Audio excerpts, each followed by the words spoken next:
Tío, por favor. Sobre el síndrome cardiorrenal, vamos a leer una primera definición. Es una condición clínica que afecta tanto al corazón como a los riñones.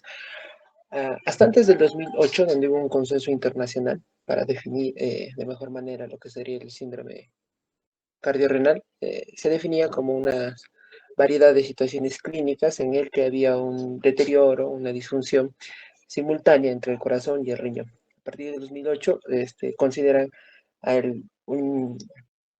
quizá un concepto más completo, más específico, como un desorden, en este caso cardíaco o renal, que en el deterioro agudo o crónico de uno va a tener repercusiones en el otro.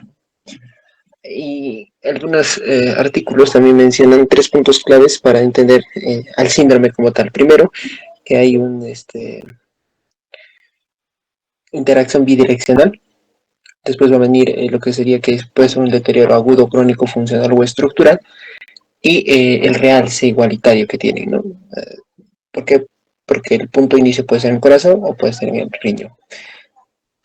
Y luego también lo van a clasificar en 5 tipos, según las características de cada clínica que vamos a mencionar más adelante. Bien, el deterioro crónico o agudo de un órgano puede provocar el deterioro crónico o agudo del otro, ¿no? Ahí se explica mejor también lo que es la relación bidireccional que tienen estos dos órganos importantes.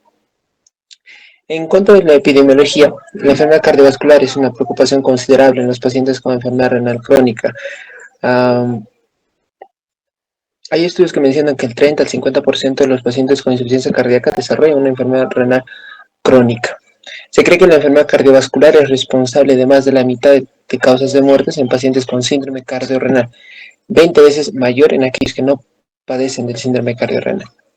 Y en el caso de que el síndrome renal, cardiorrenal pueda ser causado por la disfunción simultánea, tanto del corazón como del riñón, independientemente del cual sea el daño primero o de su estado funcional previo. Y vamos a tener algunos factores de riesgos importantes. Tenemos la enfermedad renal crónica, como la nefropatía diabética, como la glomerulonefritis, situaciones que ya hemos hablado, historial de la enfermedad cardiovasculares, como hipertensión arterial, insuficiencia cardíaca, o la enfermedad cardíaca coronaria, las arritmias cardíacas. En cuanto a prevalencias, incidencias de, por ejemplo, como adelanto para el síndrome cardiorrenal de tipo 1, la insuficiencia cardíaca tiene mayor incidencia en este caso, seguido por la enfermedad coronaria. También tenemos otros factores de riesgo como la edad avanzada, la obesidad, el sobrepeso. Siguiente diapositiva, por favor. Bien, sobre la etiología del síndrome cardiorrenal puede ser la insuficiencia cardíaca, caracterizada por el síndrome cardiorrenal de tipo 1, agudo le dicen, ¿no? Especialmente la insuficiencia cardíaca de tipo congestiva, con reducción del gasto cardíaco, afectando la perfusión renal, fisiopatología que vamos a ver más adelante. La hipoperfusión renal, que se produce por la disminución del gasto cardíaco, recordemos que en cuanto al flujo sanguíneo a nivel renal, es el 20 a 25% de todo el gasto cardíaco, ¿no? Son órganos altamente irrigados, se podría decir, y ahí también explicas una de las vías por el cual se conecta en cuanto a funcionamiento del corazón con el riñón, ¿no? En cuanto a la inflamación sistémica, el estado de inflamación crónica que afecta a ambos órganos provoca la sobrecarga de volumen, hipoxia, daño celular. Eh, Fisiopatológicamente, la elevación de la aldosterona se relaciona con un progreso de fibrosis a nivel de los músculos del corazón. La activación del sistema nervioso simpático, la vasoconstricción renal, debido a la activación del sistema nervioso simpático, en respuesta a la insuficiencia cardíaca, empeora la función renal. En cuanto a medicamentos, vamos a ver que los fármacos, como los diuréticos, en cuanto a administración de diuréticos, es muy importante eh, hacer un seguimiento del estado hemodinámico del paciente. En la isquemia renal, disminución de la oxigenación renal debido a la disfunción del corazón, lo que puede causar un daño renal directo. Siguiente diapositiva, por favor. Bien, acá vamos a ver las clasificaciones. El síndrome cardiorrenal tipo 1, que es un deterioro agudo de la función cardíaca y que va a producir una disfunción renal aguda. En el de tipo 2, estas anomalías son crónicas a nivel cardíaco, lo que conduce a una disfunción renal crónica. En el tipo 3, el deterioro agudo es de la función renal y conduce a un deterioro agudo de la función cardíaca. En el tipo 4, la anomalía crónica de la función renal que conduce a una enfermedad cardíaca. Entonces son conceptos generales que debemos saber de cada tipo para poder entender luego las manifestaciones clínicas, la fisiopatología en este caso. Y el síndrome cardíaco de tipo 5 son condiciones sistémicas que causan de manera simultánea una disfunción tanto cardíaca como renal. Siguiente diapositiva, por favor.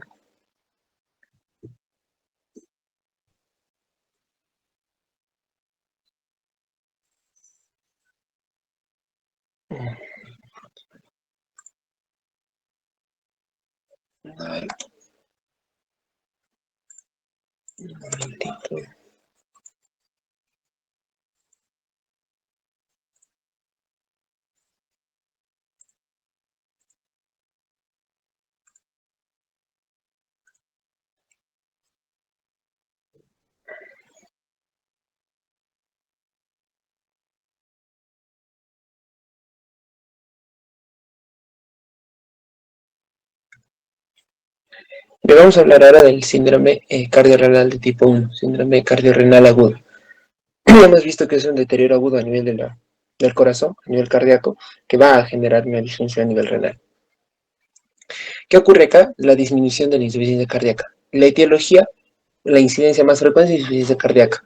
Puede haber una miocardiopatía, puede haber una valvulopatía, puede haber una enfermedad coronaria, pero la disminución del gasto cardíaco, que depende tanto del volumen sistólico de eyección como la frecuencia cardíaca, va a conllevar a una repercusión a nivel hemodinámica, una disminución del estado hemodinámico, lo que causa una hiperperfusión a nivel renal. Y esto va a aumentar la presión venosa a nivel renal. Entonces, en respuesta, se va a activar a nivel del aparato yuxtaglomerular una, una hormona, en este caso la renina, que va a iniciar con el sistema renina, angiotensina, aldosterona. Es importante y es algo que debemos recordar. ¿Para qué?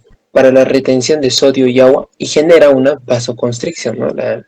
En este caso, el producto de este sistema renina, angiotensina, aldosterona es la aldosterona, que es un potente vasoconstrictor. También vamos a ver una especie de activación del sistema nervioso simpático. ¿Y a qué se debe la activación del sistema nervioso simpático? Bueno, tenemos que saber que hay un eje hipotalámico, hipofisiario, suprarrenal, donde a nivel hemodinámico, se podría decir, este daño hemodinámico va a causar una disminución del volumen. Entonces se van a activar los vasoreceptores que están a nivel de los vasos sanguíneos. Y a nivel del sistema nervioso tenemos lo que sería el ADH, la hormona vasopresina o en este caso antidiurética también llamada, ¿no? Que tiene receptores tanto a nivel vascular como a nivel renal, a nivel de los túbulos contorneos distales.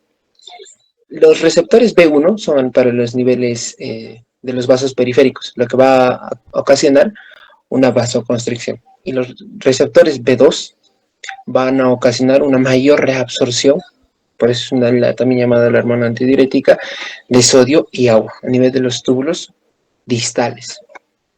Bien, con respecto a los factores hormonales, en respuesta a la vasoconstricción generada por el mecanismo que ya mencioné, a nivel de la aurícula derecha y del ventrículo izquierdo, se producen péptidos natriuréticos, ya sea el atrial o ya sea el cerebral. Y el péptido natriurético es un mecanismo de respuesta, un vasodilatador en este caso, que lo que va a producir como factor hormonal es la natriuresis, la eliminación de sodio. También vamos a tener una especie de señalización humoral, donde se van a activar monocitos, cuya actividad prolongada va a generar apoptosis, lo mismo o lo propio para los riñones, con la elevación propia de un estado de inflamación, mediadas por las, en este caso, las citoquinas, ¿no? También lo que conocemos como el factor de necrosis tumoral alfa. Bien, sobre la clínica, la oliguria es una manifestación clínica muy importante para la insuficiencia cardíaca, en este caso anterógrada, ¿no? Izquierda, sistémica. El aumento de creatinina sérica es un valor que nos sirve también para en casos de diagnósticos. Signos de insuficiencia cardíaca aguda. Podemos tener, por ejemplo, una insuficiencia, la insuficiencia cardíaca se clasifica por la clínica. En el caso de una insuficiencia cardíaca al lado derecho, podemos tener distensión yugular, podemos tener edema de miembros inferiores, hepatomegalia congestivas, ascitis.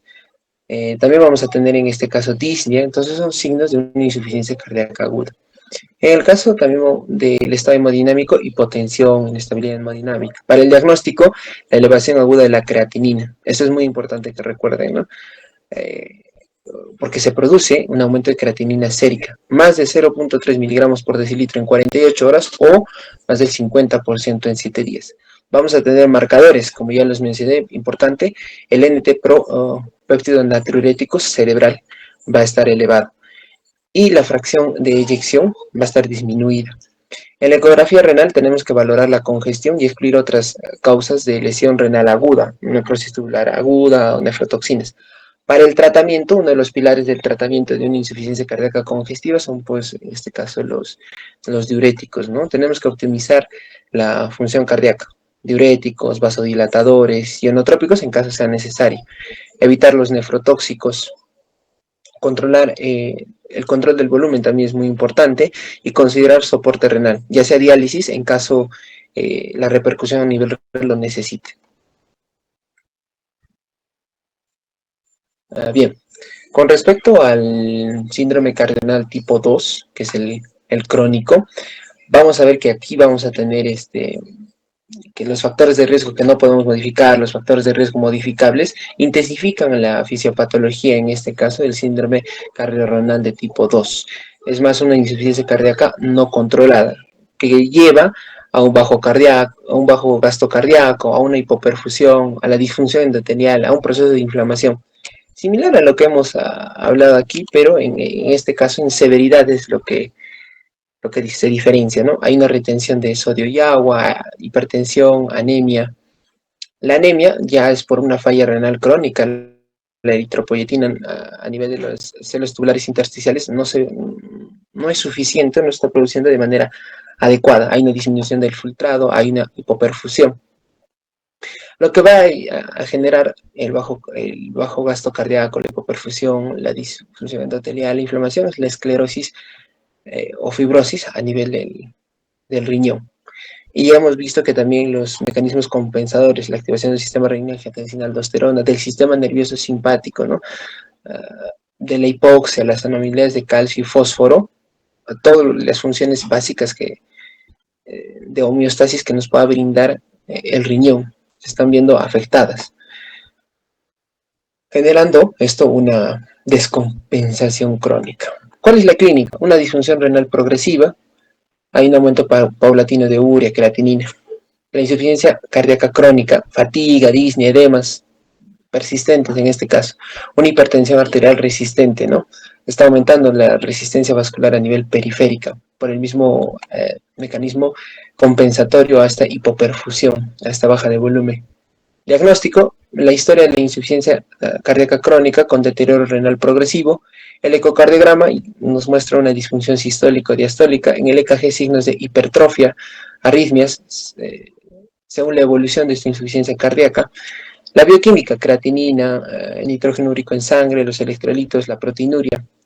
En cuanto al tratamiento, el manejo es más integral. IECAS, ARA2, betabloqueadores, antagonistas de aldosterona. Control estricto del volumen, evitar fármacos nefrotóxicos, como lo hemos visto en el síndrome cardiorrenal tipo 1, monitorización estrecha de función renal y electrolitos, y en casos avanzados hay que considerar una terapia renal sustitutiva.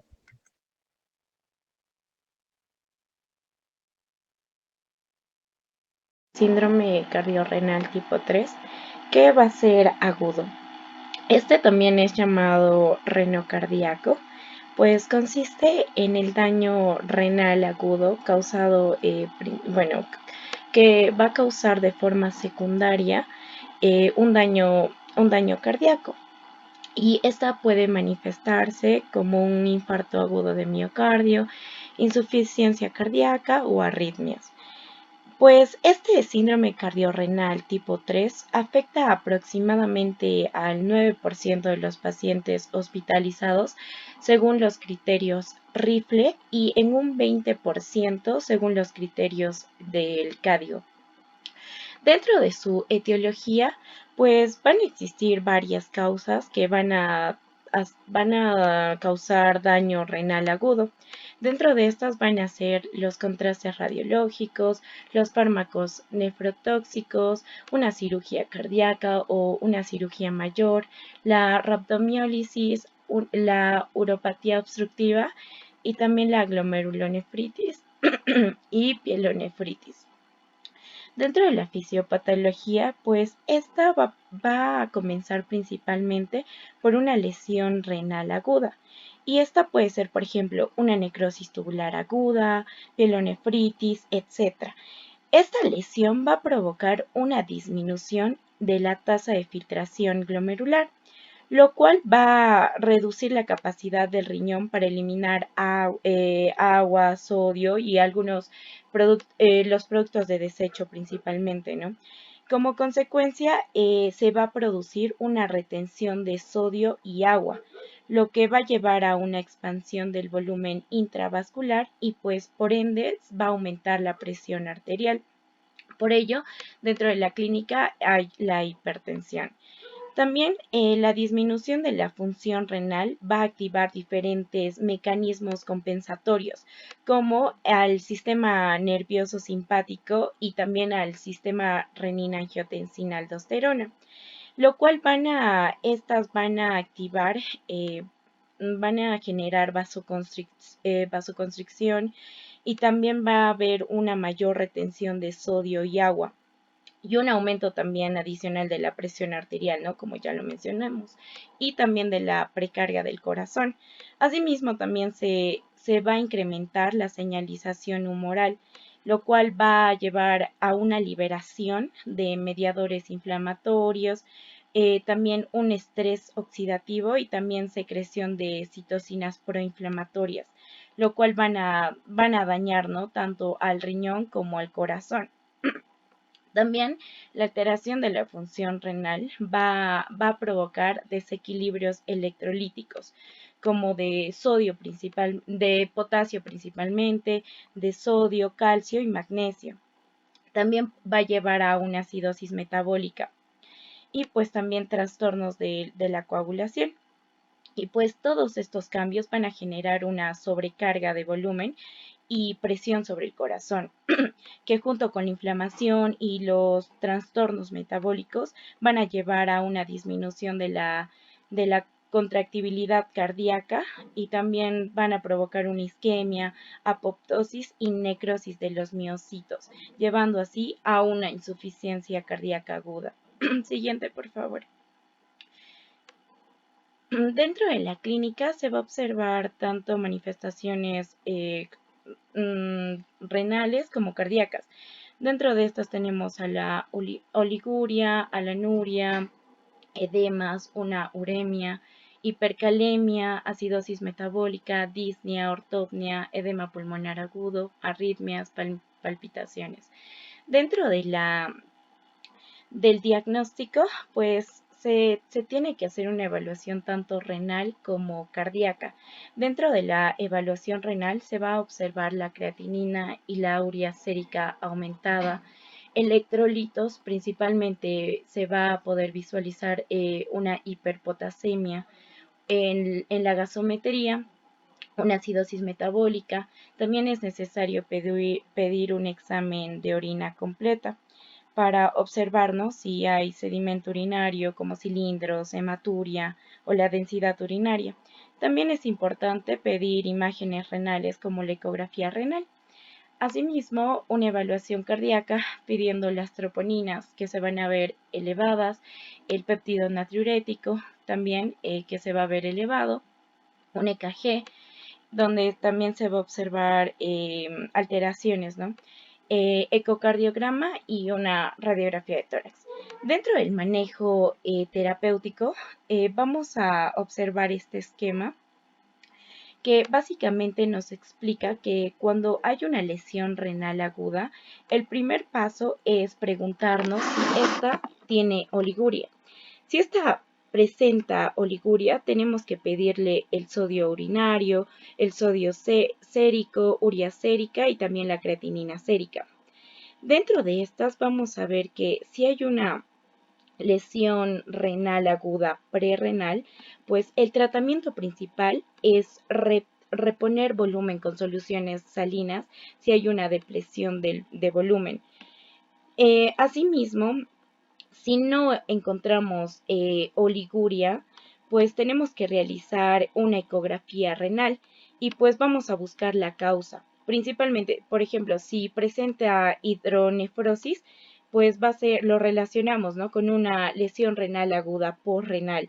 Y pues el tratamiento es eliminar la obstrucción principalmente. También vamos a ver si los riñones están de tamaño normal, vamos a buscar enfermedades parenquimatosas.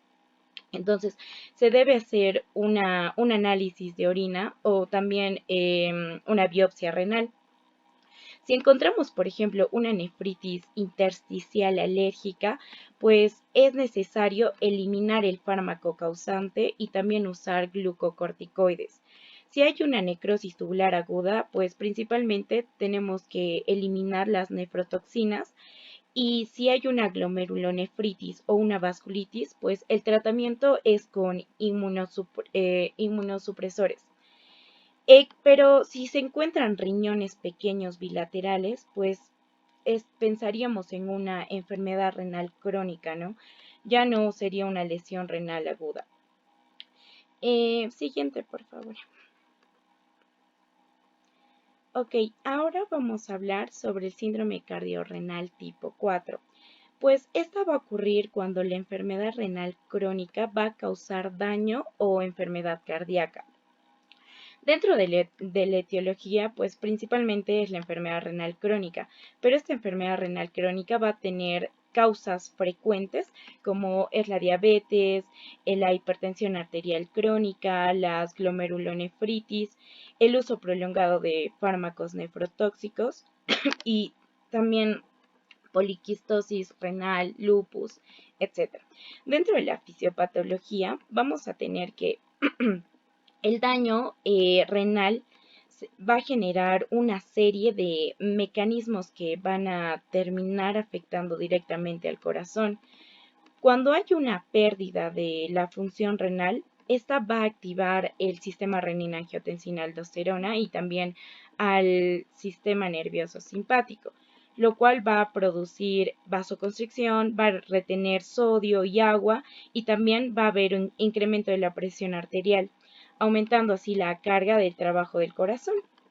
Entonces, el riñón enfermo va a promover un estado de inflamación y también estrés oxidativo, que va a dañar principalmente el endotelio y el tejido cardíaco. Y esto va a favorecer la fibrosis y el remodelado ventricular, ¿no?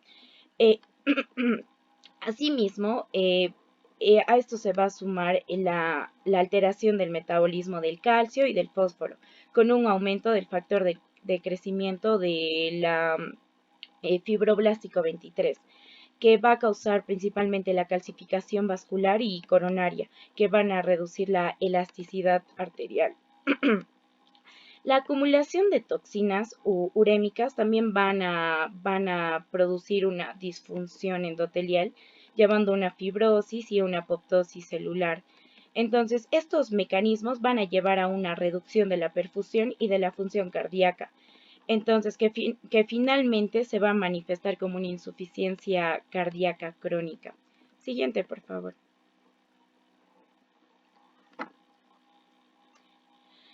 Bueno, luego tenemos la clínica. Dentro de estas, algo más que me olvidé de mencionar dentro de la fisiopatología es que va a haber el desarrollo de la anemia, porque va a haber la disminución de la producción de la eritropoyetina y pues esta va a disminuir el aporte del oxígeno al corazón. Siguiente, por favor.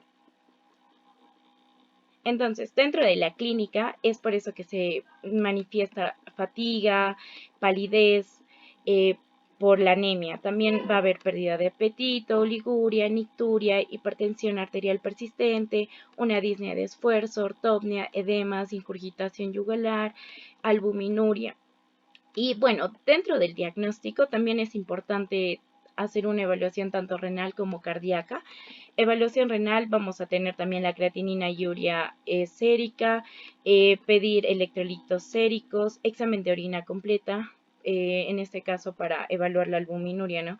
La tasa de filtrado glomerular va a estar menor a 60.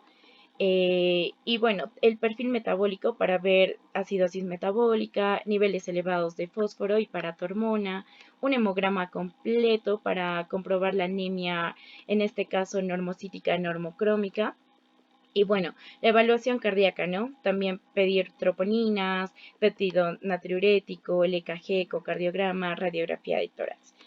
Ahora, dentro del tratamiento, pues principalmente evitar los fármacos nefrotóxicos, en este caso los AINES, no usar AINES ni aminoglucósidos. También identificar y corregir los factores que van a agravar la enfermedad renal crónica, ¿no? En este caso, las obstrucciones urinarias, las infecciones.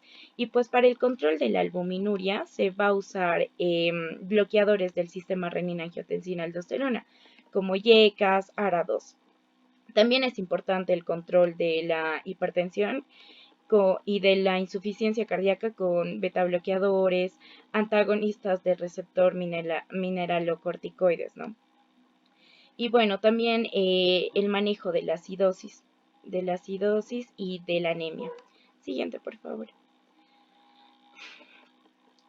Siguiente, ok. Ahora, respecto al síndrome cardiorrenal tipo 5, como ya lo mencionó mi compañero, este va a ser un síndrome sistémico. Se va a caracterizar por por la lesión simultánea del corazón y los riñones, ya sea de forma aguda o crónica, como consecuencia de una enfermedad sistémica. Dentro de la etiología principalmente va a ser la sepsis su causa más frecuente, pero dentro de sus otras causas vamos a tener a lupus, amiloidosis y a la diabetes. Dentro de la fisiopatología, pues se produce como cuando una enfermedad sistémica, ya sea aguda o crónica como la sepsis, en este caso, los mediadores inflamatorios sistémicos como las citoquinas proinflamatorias, como las interleucinas 1, 6, el factor de necrosis tumoral alfa, las toxinas, las endotoxinas bacterianas generan disfunción endotelial generalizada. Entonces, esta respuesta inflamatoria sistémica va a conducir a una vasodilatación periférica e intrarrenal, lo cual va a hacer que disminuya la presión arterial efectiva. Entonces, va a reducir la perfusión tisular tanto renal como miocárdica. Entonces, el endotelio va a estar dañado, se vuelve más permeable, permitiendo así la extravasación de líquidos hacia el intersticio y pues contribuyendo a una hipovolemia relativa que va a generar una hipoperfusión.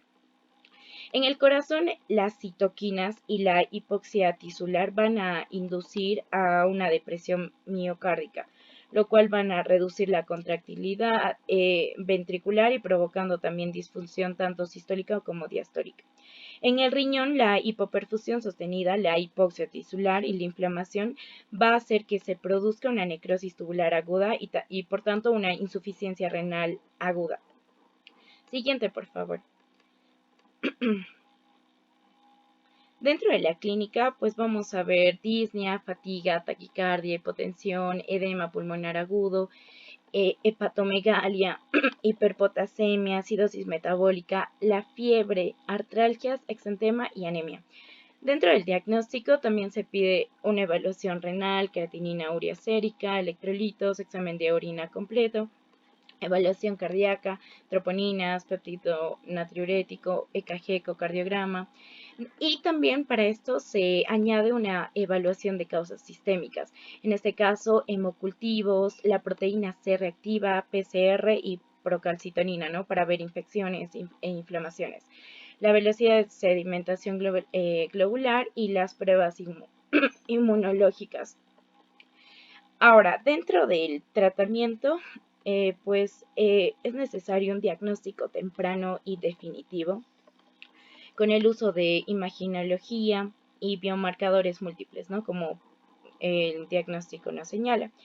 Dentro del manejo farmacológico, betabloqueadores, diuréticos y inotrópicos y vasodilatadores.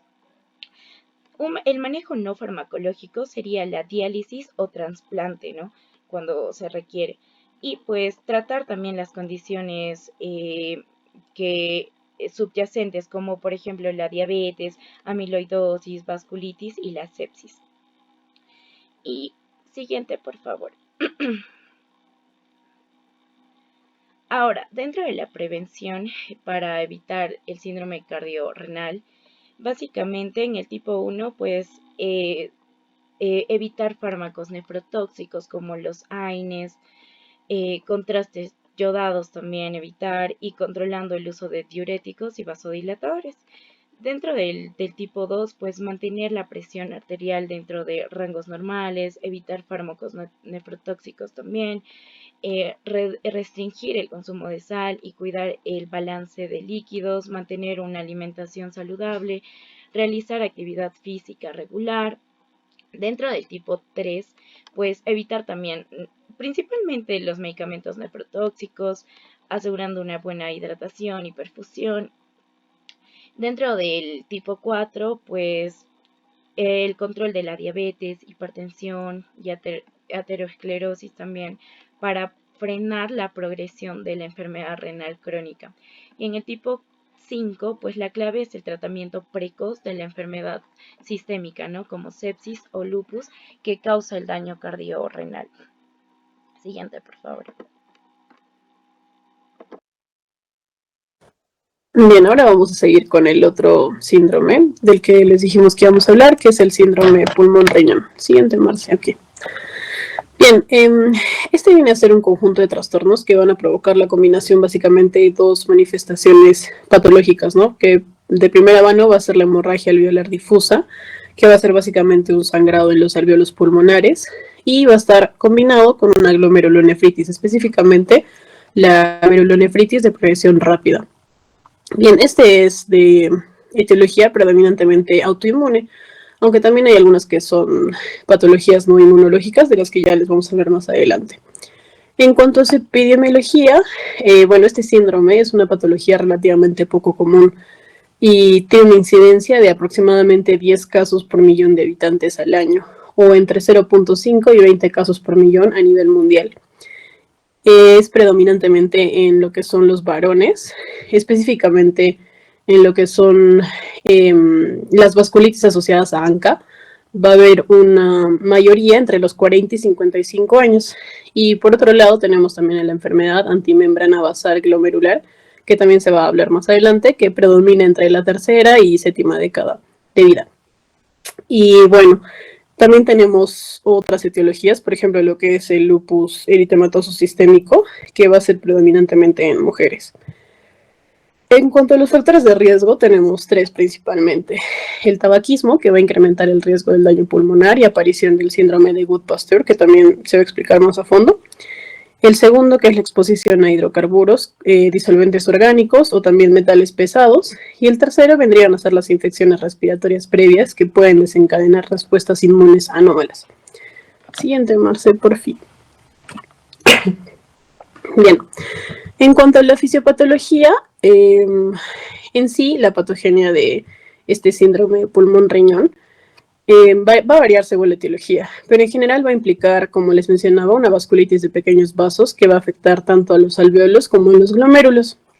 Entonces vamos a tener una lesión pulmonar, que va a ser una hemorragia alveolar difusa, y también la patología renal, que como les mencionaba va a ser la glomerulonefritis de progresión rápida. Dentro de la lesión pulmonar va a estar causada principalmente por una capilaritis necrotizante pulmonar, que va a ser un proceso inflamatorio destructivo de arteriolas, vénulas y capilares, que básicamente lo que va a hacer es interrumpir la pared capilar y permitir la extravasación de sangre hacia el espacio alveolar. Y bueno, acompañado de lo que es la patología renal, que va a estar caracterizada por la formación extensa de semilunas glomerulares en la microscopía óptica, como podemos ver en la imagen, y también en la electrónica. Acompañada también de lo que es una necrosis fibrinoide y también formación de trombos microvasculares. Siguiente, por favor, Marce. Bien, dentro de la etiología vamos a destacar, se podría decir 5 subtipos. La primera va a ser la vasculitis asociada a ANCA, también abreviadas por las siglas AAV, que se va a caracterizar por una formación extensa de... esta básicamente va a representar al 60 o el 70% del total de etiologías de este síndrome pulmón-riñón. Y bueno, vamos a tener otros subtipos dentro de esta, como son las granulomatosis con poliangiitis, o también conocidas como granulomatosis de Wegener. También tenemos a lo que es la poliangiitis microscópica. Tenemos a la granulomatosis eosinofílica con poliangiitis, que también era considerado como la enfermedad de Churg-Strauss. Y también tenemos a los que son los ANCA positivos idiopáticos. Y dentro de este también puede incluir a lo que son los generados por fármacos, que ahorita también se van a explicar un poco más a fondo. Después tenemos también lo que son las enfermedades antimembranas basal glomerular, que va a estar representado por un 10 o un 20% del total de las etiologías. Este va a estar encabezado por lo que es el síndrome de Gould-Pasteur, que tiene una prevalencia de 2 casos por millón, más o menos. Y bueno, que como ya sabemos van a afectar tanto pulmones como riñones, ¿no? También tenemos lo que son las enfermedades reumáticas autoinmunes, que estas básicamente van a ser vasculitis mediadas por inmunocomplejos. Dentro de estas tenemos, por ejemplo, lo que es el lupus, que les mencionaba que es más frecuente en mujeres. También tenemos a las vasculitis por IgA, a las crioglobulinemias mixtas y también otras enfermedades, ¿no? O sea, secundarias de otras enfermedades, como la artritis reumatoide o la esclerosis sistemática o la poliomistosis. Y bueno, también tenemos dentro de otro grupo de etiologías, por ejemplo, las vasculitis inducidas por fármacos que les mencionaba, generalmente por propiltiouracilo, de penicilamina y hidralazina, que suelen ser ANCA positivas. También tenemos a lo que son las microangiopatías trombóticas. Dentro de estas, por ejemplo, la púrpura trombocitopénica trombótica. Y bueno, también otras un tanto menos frecuentes, por ejemplo, las infecciones por hepatitis B, incluso COVID-19 o neoplasias, y entre otras, ¿no? Siguiente, Marce, por favor. Bien, primero vamos a hablar de las vasculitis ANCA positivas. Estas van a estar caracterizadas porque tienen una inflamación necrosante de pequeños vasos sanguíneos que van a afectar principalmente a los pulmones y a los riñones, aunque también puede comprometer otros órganos que, por eso se dice que pueden llegar a ser sistémicas, ¿no? Su mecanismo fisiopatológico básicamente va a involucrar lo que es la producción de autoanticuerpos. Estos autoanticuerpos al final van a generar la activación de neutrófilos que van a generar un daño endotelial, inflamación y posterior necrosis vascular. Entre las vasculitis ANCA positivas, como ya les mencionaba en la anterior diapositiva, vamos a encontrar lo que son las granulomatosis con poliangitis, poliangitis microscópica, vasculitis eosinofílica con poliangitis, vasculitis ANCA positiva idiopáticas y también las generadas por fármacos. Siguiente, Marcel, por favor. Bien, dentro del primer subtipo, que es las granulomatosis con poliangitis o las de Wegener, vamos a decir que estas van a afectar principalmente vasos pequeños y medianos y van a estar caracterizadas por granulomas necrosantes y también una vasculitis necrosante. Además que se van a asociar principalmente a lo que es el anticuerpo C-ANCA dirigido contra la proteinasa 3. Bueno, dentro de la clínica, es decir que lo podemos explicar como una clínica triple, se podría decir, porque vamos a tener primero uno caracterizado en las vías aéreas superiores, que va a ser la presencia de sinusitis crónica, otitis media, ulceraciones nasales y deformidad de la nariz en silla de montar, como se puede ver en la imagen del esquina superior. Después tenemos una afectación a nivel pulmonar, que puede ser la presencia de nódulos cavitados, hemoptisis y hemorragia alveolar difusa. Y como tercer punto tenemos a lo que es una afección a nivel renal, que va a incluir lo que es una glomerulonefritis necrosante con la presencia de semilunas y que al final puede evolucionar incluso a una insuficiencia renal rápidamente progresiva. En cuanto a su diagnóstico, nos vamos a basar principalmente en lo que es la clínica, pero también va a estar acompañado de lo que es la detección de C-ANCA, como les mencionaba, positivos, y también tiene que haber una confirmación histológica con la presencia de granulomas necrosantes.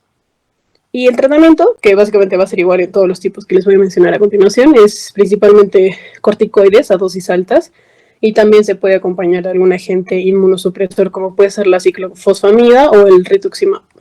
Siguiente, Marce, por favor. Bien, el segundo subtipo de ANCAs positivos es la poliangitis microscópica. Esta va a comprometer principalmente los capilares, vénulas y arteriolas. Y bueno, no va a formar granulomas a diferencia del anterior que les mencionaba, pero sí va a afectar de manera más difusa a los pulmones y a los riñones. En cuanto a la clínica, puede presentar hemoptisis, disnea, las características de glomerulonefritis rápidamente progresiva, como púrpuras palpables, como las imágenes que se observan, mononeuritis múltiple, mialgias, fiebre y pérdidas de peso. En cuanto al diagnóstico, también aparte de la clínica, tenemos que tener la presencia de P-ANCA positivos y una elevación de marcadores inflamatorios. También puede haber lo que es la presencia de hematuria activa. Y el tratamiento, como les mencionaba, es el mismo: corticoides, agentes inmunosupresores. Y en este subtipo, lo que podría variar es que en casos graves se puede requerir lo que es la plasmaféresis. Siguiente, Marce, por favor. Bien, como tercer tipo tenemos a la vasculitis eosinofílica con poliangitis, que va a ser abreviado como VEPA, o también se conoce como el síndrome de Churg-Strauss. Bien, esta está definida como una inflamación necrosante granulomatosa, que también va a estar acompañada con lo que es una eosinofilia bien marcada, y también tiene una afectación multiorgánica, especialmente pulmonar. Su clínica también se basa, como entre comillas, en una triada, porque bueno, tiene tres fases en sí: la fase alérgica, la eosinofílica y la vasculítica. Dentro de la alérgica tenemos lo que es la rinitis, sinusitis crónica, y también puede presentar un asma bronquial persistente. Y dentro de la fase eosinofílica tenemos una marcada eosinofilia periférica e infiltración tisular eosinofílica en lo que son pulmones e incluso tracto gastrointestinal. Y la última fase, que es la vasculítica, está caracterizada por una aparición de una vasculitis necrosante sistémica que puede comprometer tanto pulmones como piel, nervios periféricos, corazón y riñones. Y el tratamiento, el mismo: corticoides y agentes inmunosupresores. Siguiente, Marce, por fin. Bien, tenemos como cuarta la vasculitis ANCA positiva idiopática, que en este caso, bueno, para definirla como idiopática tenemos que haber descartado todas las anteriores que les mencioné, ¿no? Es como que nuestra última opción, entre comillas. No va a cumplir tampoco los criterios diagnósticos específicos que les mencionaba de las anteriores. Y bueno, también, como las anteriores, va a inducir a lo que es la inflamación y necrosis de los capilares pulmonares y glomerulares. Dentro de su clínica van a ser síntomas inespecíficos, entre comillas, y también pueden estar acompañados de síntomas consultivos, ¿no? Como la fiebre, la pérdida de peso. En cuanto al diagnóstico, principalmente tiene que ser por exclusión de las otras causas ya mencionadas. Y bueno, la presencia de ANCA positivos, y también puede que no hayan hallazgos histológicos característicos. El tratamiento el mismo: corticoides y agentes inmunosupresores. Siguiente, Marce, por fin. Y bueno, por último tenemos a la vasculitis ANCA inducida por fármacos. Esta, bueno, como su nombre lo dice, va a ser secundaria a fármacos, ¿no? Los fármacos con mayor frecuencia que desarrollan esta vasculitis son los la hidralazina, el propiltiuracilo, el metimazol, minociclina, penicilamina. Y bueno, estos fármacos van a alterar lo que es la expresión de antígenos neutrofílicos. Es por eso, así se explicaría, ¿no?, su fisiopatología de por qué ocasionan estas vasculitis. Dentro de su clínica, muy similar al resto, vamos a tener fiebre, artralgias, lesiones cutáneas purpúricas, glomerulonefritis, poliangitis microscópica o hemorragia alveolar. Las dos imágenes que se muestran al lado de la parte clínica son de un caso clínico de una vasculitis ANCA inducida por propiltiouracilo, por ejemplo, en un niño, ¿no? En cuanto a su diagnóstico, se va a basar en la relación temporal con el uso del fármaco y, bueno, la presencia obviamente de ANCA positivos y, bueno, que va a estar caracterizada también porque se va a resolver cuando se suspenda el medicamento, ¿no? Tratamiento, bueno, de primera mano, retirar inmediatamente el fármaco y como soporte darle corticoides y agentes inmunosupresores. Siguiente, Marce, por fin. Bueno, siguiendo con la exposición, vamos a ver lo que es vasculitis ANCA negativo. Bueno, las vasculitis ANCA negativos son un grupo de enfermedades en las que no se detectan anticuerpos anticitoplasmas de neutrófilos, pero sí existe lo que es la inflamación de los vasos sanguíneos. A diferencia de la vasculitis ANCA positivo, que ya lo mencionó, va a haber un daño vascular, o bueno, se produce por otros mecanismos inmunológicos, como la formación de inmunocomplejos o la activación anómala del sistema inmunitario. En estas vasculitis puede haber afectación ya también de vasos pequeños o medianos y en algunos casos van a provocar un síndrome pulmón renal, ¿no?, que va a combinar lo que es la hemorragia alveolar o glomerulonefritis. Dentro de lo que es las causas del ANCA negativo, los más importantes van a estar también la enfermedad de Behçet, la crioglobulinemia mixta y entre otras, ¿no?, que vamos a ver la vasculitis por IgA o púrpura de Henoch o el lupus eritematoso sistémico, los síndromes trombóticos o microangiopatías. Siguiente, por favor. Ahora, en lo que es la enfermedad de Behçet, esta enfermedad es una vasculitis sistémica de vasos variables, lo que significa que puede afectar tanto arterias como venas de cualquier tamaño y es una enfermedad crónica multisistémica porque va a evolucionar durante mucho tiempo, ¿no? Y puede comprometer varios órganos del cuerpo como lo que es la piel, los ojos, la mucosa, las articulaciones, incluso el sistema nervioso. Lo vamos a ver más adelante. Y también tiene un curso recidivante, es decir, que va a aparecer en brotes como periodos en los que los síntomas van a mejorar y luego vuelven a presentarse. En el contexto del síndrome pulmón renal, la enfermedad de Behçet se considera como un ANCA negativo, ya que no está asociado a los anticuerpos anticitoplasmas de neutrófilos.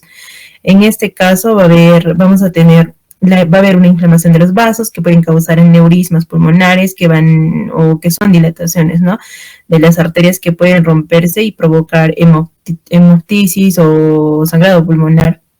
Y en raras ocasiones también pueden presentarse glomerulonefritis, aunque no es lo más común de esta enfermedad. Siguiente, por favor. Regresa, por favor, regresa. Bueno, en lo que es la epidemiología, vamos a ver que va a tener una distribución geográfica muy característica y es más frecuente en los países mediterráneos o de Medio Oriente, específicamente en la ruta del Seda, donde se ve por la influencia de algunos factores genéticos y ambientales comunes. Generalmente esta enfermedad va a tener una afectación en los jóvenes entre los 20 y 40 años, aunque puede presentarse en ambos sexos, pero los hombres van a tener o tienden a tener las formas más graves, ¿no?, sobre cuando hay compromiso pulmonar o las manifestaciones pulmonares renales son las más comunes, pero también son muy importantes cuando ocurren o se asocian a la alta mortalidad, ¿no? Y se detectan o tardan precozmente. Entonces, estos pueden llevarlo a la gravedad. Siguiente, por favor. Bueno, vamos a ver la etiopatogenia de la enfermedad de Behçet, en la cual como ya le indiqué, su origen es multifactorial, el resultado de la interacción entre la predisposición genética, la disfunción del sistema inmunitario y los factores ambientales. Entonces vamos a tener como primer eslabón lo que es la predisposición genética.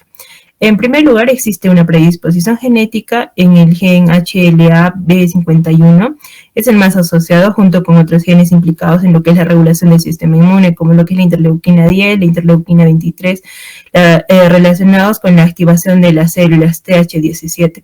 También estas alteraciones hacen que el sistema inmunológico sea más propenso a reaccionar de forma exagerada frente a ciertos estímulos, como lo podemos ver. Vamos a tener la disfunción del sistema inmune. En este caso, esa predisposición de disfunción del sistema inmune se traduce en una disfunción inmunológica. Hay hiperactividad de los neutrófilos que van a migrar en exceso hacia los tejidos, lo que va a ocasionar una liberación de radicales libres y enzimas proteolíticas que van a dañar los vasos sanguíneos. Además, se va a producir una activación anómala del linfocito TCD4 más CD8, más la liberación de las citoquinas inflamatorias como el factor de necrosis tumoral alfa, la interleuquina 1, la interleuquina 6, la interleuquina 17, el interferón gamma, ¿no? Lo que va a amplificar la inflamación vascular. También vamos a tener los factores ambientales. Los factores ambientales son desencadenantes de procesos que pueden ser activados o exacerbados por factores ambientales, especialmente por la infección viral bacteriana. En estos individuos van a tener genéticamente una susceptibilidad, ¿no?, a infecciones, y van a funcionar como desencadenantes inmunológicos, lo que va a provocar una respuesta autoinmune persistente. Ahora vamos a tener la respuesta exagerada de la inflamación vascular. En este caso, nos va a dar un resultado en la cual se va a desarrollar una respuesta inflamatoria exagerada visible, incluso antes de los traumas mínimos, y se va a dar en lo que es la piel. Va a haber fenómenos conocidos como la reacción Patergia, la cual es importante para el diagnóstico.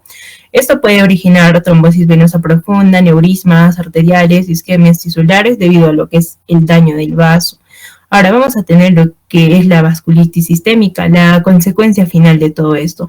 Pues es decir, que aquí va a haber una inflamación generalizada de los vasos sanguíneos, tanto en las arteriolas como arterioles venosos, y ese proceso inflamatorio va a causar un engrosamiento, va a haber una obstrucción, una ruptura de lo que son las paredes vasculares, puede producir complicaciones graves. Entonces va a haber órganos afectados. En la enfermedad de Besse pueden verse diversos órganos afectados. Entonces va a haber también un compromiso de lo que es el pulmón y tanto el riñón. En los pulmones se va a formar aneurismas de la arteria pulmonar que pueden romperse y provocar hemorragias alveolares. Ya también en los riñones pueden desarrollar glomerulonefritis leve por inmunocomplejos, lo que genera el llamado síndrome pulmón renal ANCA negativo. Entonces, vamos a ver que esta enfermedad es el resultado de una respuesta inmunitaria exagerada en individuos genéticamente predispuestos, ¿no?, a la interacción de muchos factores genéticos, inmunológicos y ambientales. Siguiente, por favor. Las manifestaciones, vamos a ver que la enfermedad de Besse es una vasculitis sistémica, entonces por ende va a afectar varios órganos. Y la primera manifestación, es variable, pero la primera manifestación característica son las úlceras orales, genitales, además de un compromiso cutáneo, ocular, articular, vascular o neurológico. En lo que son las úlceras orales pues son manifestaciones iniciales y además obligatorio para el diagnóstico. Se toma como el diagnóstico clínico. Se caracteriza por ser dolorosa, recurrente, puede aparecer 3 o más veces por año y pueden ubicarse en cualquier parte de la mucosa oral. Suelen ser profundas con una base amarillenta o necrotizante y cicatrizan espontáneamente en 1 a 2 semanas sin dejar cicatriz. Ahora, las úlceras genitales, pues estas van a presentar aproximadamente del 80% de los casos y tienen un aspecto similar a los orales, pero la diferencia es que la cicatriz que al cicatrizar va a dejar una cicatriz muy visible y va a aparecer con mayor frecuencia en lo que es en la vulva, en el escroto, y también son dolorosas. Ahora va a haber un compromiso ocular. En el compromiso ocular es más frecuente en varones, generalmente bilateral. Se manifiesta con uveitis anterior o posterior, lo que puede causar una visión borrosa, dolor ocular, en casos graves una ceguera. Ahora también vamos a tener manifestaciones. Siguiente, por favor. Siguiente. Bueno, vamos a tener manifestaciones cutáneas, las cuales son muy importantes. En esta van a adoptar diferentes patrones clínicos. Vamos a ver folículos en el 80%, eritema nodoso en el 50% y erupciones acneiformes después de estos patrones que van a presentar anteriormente. Va a haber también una aparición de las pápulas o pústulas, que es muy importante para el diagnóstico porque va a dar positiva una prueba cutánea de patergia. Siguiente. Ahora vamos a tener un compromiso vascular en el cual se considera una de las manifestaciones más graves porque puede presentar trombosis venosa tanto superficial como profunda, un aneurisma arterial, especialmente en lo que son las arterias pulmonares. Y esos aneurismas pueden romperse y causar hemoptisis, compromiso articular. Se va a dar nivel articular en pacientes que pueden presentar artritis, artralgia, sobre todo cuando las articulaciones grandes, como lo que es la rodilla, el tobillo, van a tener un episodio autolimitado, ¿no? Es decir, que van a mejorar solos y no dejan daño articular permanente. Ya también el compromiso neurológico, síndrome neuro-Behcet, va a haber un componente del sistema nervioso parenquimatoso, y el síntoma más usual va a ser ataxia, la hemiparesia y la pérdida de la audición, y causa alteraciones del comportamiento. Siguiente, por favor. Ahora, el diagnóstico es muy importante. Para el diagnóstico de la enfermedad de Behcet se utiliza principalmente un conjunto de criterios clínicos, ya que no existe una prueba como tal específica de laboratorio. Entonces vamos a tener el criterio principal, que es indispensable, que va a ser la presencia de las úlceras orales recurrentes, que deben presentar al menos 3 veces al año. Estas úlceras son dolorosas y pueden aparecer en cualquier parte de la mucosa vocal. Además, para confirmar el diagnóstico del paciente debe cumplir al menos 2 criterios adicionales, que pueden ser, como por ejemplo las úlceras genitales, las que van a dejar la cicatriz superficial, la lesión ocular como uveitis, que va a indicar la inflamación del ojo, la lesión cutánea como el eritema nodoso o la foliculitis o pústulas, o una prueba de peteria positiva, que consiste en la reacción inflamatoria exagerada de la piel después de una pequeña punción. Siguiente, por favor. El tratamiento de la enfermedad de Behcet depende del tipo de la gravedad de la manifestación clínica. En los casos más leves, como las úlceras orales, genitales, se van a utilizar principalmente los corticoides tópicos para reducir la inflamación local, y lo que es la colchicina, que ayuda a prevenir la recurrencia de las lesiones. Si el paciente presenta lesiones cutáneas o articulares leves, también se va a poder usar colchicina o antiinflamatorios no esteroideos para aliviar en sí lo que es el dolor y la inflamación. En cambio, cuando hay una afectación ocular o compromiso sistémico, como el sistema nervioso central o vascular, se va a requerir un tratamiento agresivo. En este caso, se va a dar corticoide sistémico y fármacos inmunosupresores como acetioprina o ciclosporina o ciclofosfamida. Finalmente, cuando este caso puede resistir o cuando el tratamiento convencional no va a funcionar, se van a usar lo que son los agentes biológicos, especialmente el antifactor de necrosis tumoral, como el infliximab y adalimumab. En resumen, el tratamiento de la enfermedad es controlar la inflamación para prevenir las recaídas y evitar el daño de órganos afectados. Siguiente, por favor. Ahora vamos a hablar sobre lo que es la crioglobulinemia mixta, que es muy importante, la cual indica la afectación o afecta principalmente a los vasos pequeños y medianos. Se produce en la presencia de proteínas llamadas crioglobulinas, que tienen particularidad de precipitar cuando la temperatura corporal baja a los 37 grados. Esas proteínas se agrupan y forman inmunocomplejos que luego se van a depositar en las paredes de los vasos sanguíneos, las cuales van a provocar la inflamación y daño vascular. Por eso se considera una vasculitis por depósitos de inmunocomplejos. Ahora vamos a tener la clasificación, en la cual las crioglobulинemias se clasifican en 3 tipos según el tipo de inmunoglobulina que los va a componer. En el tipo 1 hay solamente una inmunoglobulina monoclonal usando el IgM y se relaciona con la enfermedad hematológica como el mieloma múltiple. Ahora, el tipo 2, el llamado mixto monoclonal, tiene un IgM monoclonal con actividad de factor reumatoide, un IgG policlonal, que es el tipo más frecuente y suele asociarse a lo que es la hepatitis C. Finalmente vamos a tener el tipo 3, en el cual contiene una inmunoglobulina policlonal y suele verse en enfermedades autoinmunes como el lupus o infecciones crónicas como el VIH. Bueno, vamos a ver que este es un punto muy claro porque vamos a tener que las formas más importantes son en las mixtas van a ser siempre la tipo 2 y la tipo 3, porque estos van a ser con mayor frecuencia especialmente asociados a lo que son las infecciones virales como la hepatitis C, ¿no? Y también van a ser asociadas a la enfermedad autoinmune.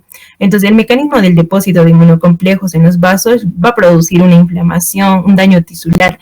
Entonces, clínicamente puede manifestarse con lesiones cutáneas como artralgia o compromisos renales. Ahora, siguiente, por favor.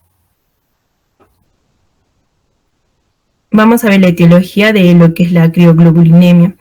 En cuanto a la etiología, la causa más importante o frecuente de esta crioglobulinemia es la infección crónica por el virus de la hepatitis C. En este virus, pues, se va a estimular de forma persistente al sistema inmunitario, especialmente a los linfocitos B, lo cual va a provocar la producción anormal de las crioglobulinas, que son inmunoglobulinas capaces de precipitar a bajas temperaturas. Entonces, además de lo que es la hepatitis C, también van a estar descritos que va a haber otras infecciones virales, pero entre ellas va a estar relacionado con el VIH y en menor frecuencia va a estar la hepatitis B. Otras causas importantes son la enfermedad autoinmune como el lupus eritematoso sistémico o el síndrome de Sjögren, la cual también hay una activación anómala del sistema inmune, por la cual la crioglobulinemia puede estar asociada al trastorno asociado al trastorno linfoproliferativo o neoplasia hematológica, como algunos linfomas, donde hay proliferación descontrolada de lo que son los linfocitos productores de la inmunoglobulina. En resumen, va a existir, ¿no?, diversas causas, pero más se va a tener en cuenta la afección o la infección por la hepatitis B y la parte autoinmune. Sí. Siguiente, por favor. Ahora, en lo que son las manifestaciones clínicas, la crioglobulinemia mixta se manifiesta clínicamente como una vasculitis de pequeños vasos, lo que significa que la inflamación afecta principalmente a los capilares y vénulas, generando un cuadro multisistémico, es decir, va a haber un compromiso de varios órganos. Las manifestaciones cutáneas son las más frecuentes y suelen ser las primeras en aparecer. Entonces vamos a tener que van a ser característicos o van a ser propias la púrpura palpable, sobre todo en lo que son miembros inferiores que se producen por el depósito de inmunocomplejos de los pequeños vasos de la piel. También pueden observarse el fenómeno de Raynaud, va a haber una acrocianosis y lívidos reticulares, que son alteraciones del color de la piel por problemas de lo que va a haber una microcirculación.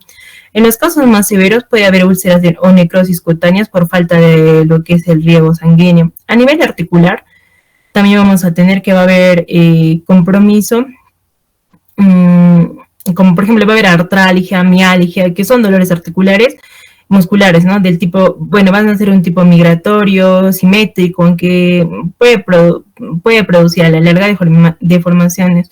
El compromiso neurológico también puede presentarse sobre todo cuando ya, como por ejemplo se dé una mononeuritis múltiple o polineuropatía, lo que va a provocar una debilidad o pérdida de lo que es la sensibilidad, dolor, a distancia de zonas del cuerpo. Ahora va a haber también una afectación renal. En lo que es la afectación renal, vamos a tener que va a ser importante porque va a marcar el pronóstico del paciente. Generalmente se trata de una glomerulonefritis. Eso hay que tener muy en cuenta. Va a haber una glomerulonefritis membrano-proliferativa que se manifiesta con proteinuria, hematuria, deterioro de la progresión de la función renal. Entonces va a evolucionar hacia una insuficiencia renal y si este no se trata, entra la cronicidad. Con menor frecuencia también puede haber compromiso pulmonar caracterizado por lo que es la capilaritis y la hemorragia alveolar difusa, que puede formar parte de un síndrome pulmón renal, lo cual se asocia con el pronóstico más grave. Muchos pacientes también van a presentar algunos síntomas muy generales como lo que es la fatiga, la fiebre y la pérdida de peso, que van a reflejar un proceso inflamatorio sistémico. Entonces, va a ser muy importante tener en cuenta las manifestaciones renales. Siguiente, por favor. Ahora, el diagnóstico se basa principalmente en lo que es la combinación tanto de los datos clínicos, tanto laboratorial, en algunos casos hasta la biopsia. En primer lugar, se debe sospechar de la enfermedad cuando el paciente presenta manifestaciones compatibles, como por ejemplo vasculitis cutánea, artralgia, compromiso renal. Desde un punto de vista laboratorial, el hallazgo de la detección de las crioglobulinas séricas son inmunocomplejos que van a precipitar a temperaturas menores de 37 grados. Entonces, se rediluyen y al calentarse.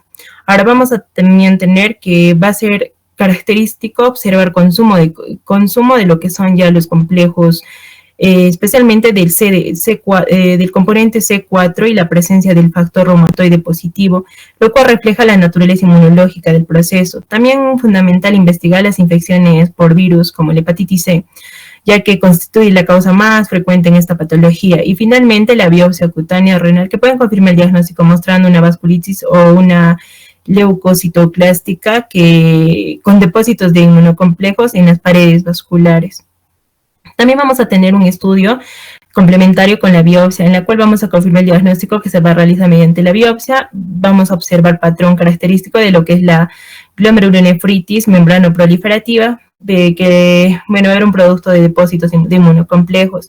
En lo que es la biopsia cutánea, las lesiones muestran la vasculitis leucocitoclástica, como ya lo había indicado, con necrosis fibrinoide y va a haber una presencia de linfocitos y neutrófilos alrededor de los vasos. En pacientes con los síntomas respiratorios pueden hacerse un estudio de radiografía de tórax o un lavado bronquioalveolar, especialmente si se sospecha una hemorragia alveolar difusa. Siguiente, por favor. Para terminar, vamos a hablar sobre el tratamiento. El objetivo se va a dar dos objetivos principales. Primero, se debe eliminar la causa desencadenante, que es la mayoría de los casos vamos a tener que se va a dar por una infección de hepatitis C. Y segundo, controlar la inflamación y la vasculitis, ¿no? La cual va a producir el daño en los vasos. Entonces, la intensidad del tratamiento va a depender en sí de la gravedad o del cuadro clínico en la cual el paciente va a estar presentando al momento que nosotros lo vamos a ver. Entonces, cuando la enfermedad está asociada a la hepatitis C, el tratamiento se basa específicamente con antivirales de acción directa. Entonces, que hoy en día es muy eficaz. Ahora, también vamos a ver que al eliminar el virus, no solo va a mejorar la infección, sino que también puede desaparecer las manifestaciones de lo que son la crioglobulinemia. En casos donde hay causas con VIH o enfermedades autoinmunes, se debe tratar siempre el problema. También va a entrar los inmunosupresores. Además del tratamiento, la causa se utiliza medicamentos como, por ejemplo, los corticoides, que se usan para reducir la inflamación en lo que es la fase inicial. En los casos más graves o que no respondan, igual se les va a añadir lo que es el rituximab, que va a actuar bloqueando los linfocitos B, que los cuales van a ser productores de lo que son las crioglobulinas. También se pueden usar otros fármacos como la ciclofosfamida, la azatioprima, o según en sí la severidad. Ahora, va a haber también una terapia de crisis o soporte. En las formas más graves, cuando hay una insuficiencia renal aguda o una hemorragia pulmonar, se va a usar lo que es la plasmaféresis. Este procedimiento permite eliminar la crioglobulina en la sangre y mejora rápidamente al paciente. Además, puede requerir tratamientos de soporte como transfusiones, diálisis, en los casos más complicados. Entonces, el pronóstico, va a depender del grado de afectación de los órganos. También vamos a tener que los pacientes con daño renal o pulmonar tienen una peor evolución, ¿no? Pero cuando se logra eliminar como tal la hepatitis C, el pronóstico va a mejorar notablemente. Siguiente, por favor.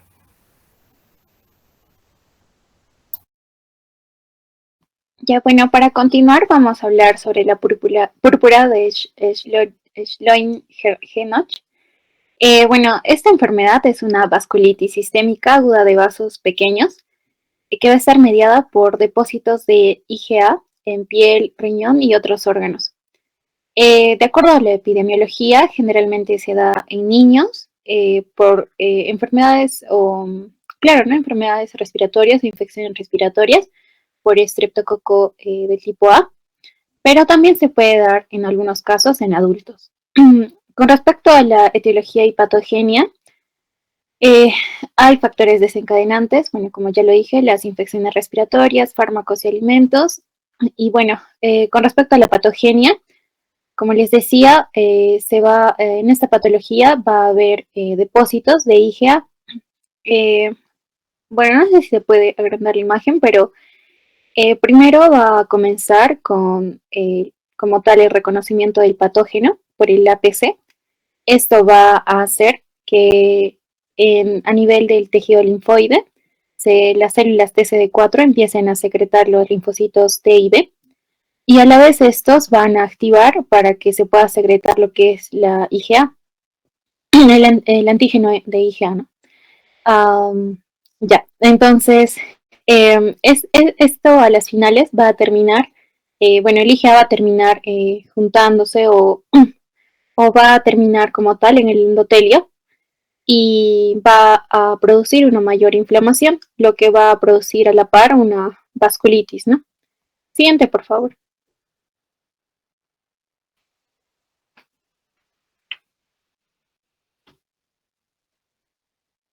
Ya, con respecto a la clínica, hay una triada clásica, que es la púrpura palpable, más dolor abdominal y artritis.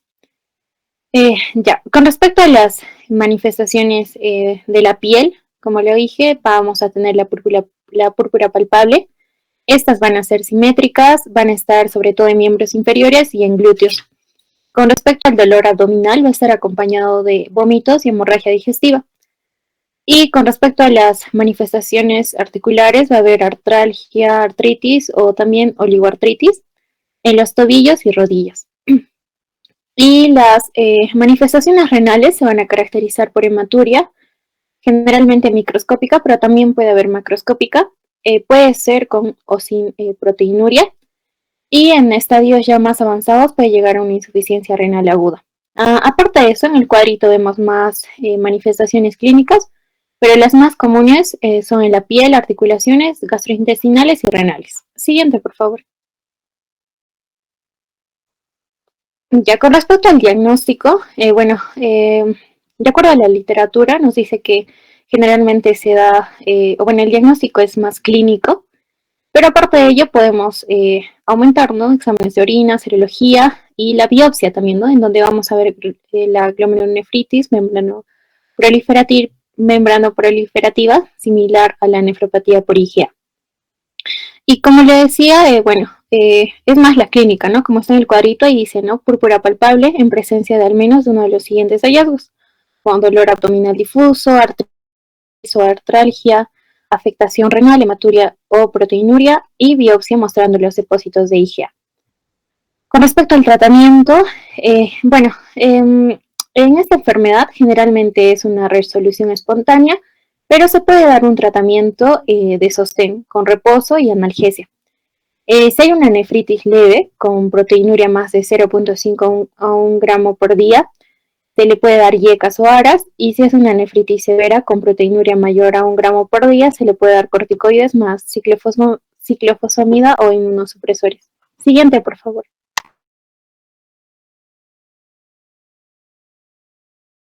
Ya, siguiendo con el síndrome de Goodpasteur o enfermedad antimembrana basal glomerular, esta va a ser una vasculitis de pequeños vasos mediada por anticuerpos anti-MBG o membrana basal glomerular, que van a estar dirigidos contra el colágeno tipo 4 presente, ¿no? En la membrana basal glomerular y alveolar. Con respecto a la incidencia, se da mayormente en varones jóvenes y en adultos, y tiene una alta mortalidad si no se trata precozmente. Con respecto a la etiología y patogenia, se puede dar por factores genéticos y por ambientales como el tabaco, infecciones virales, disolventes, cocaína, fármacos, etc., que a las finales van a terminar dañando los órganos. Siguiente, por favor. Ya, con respecto a la clínica, vamos a ver hematuria.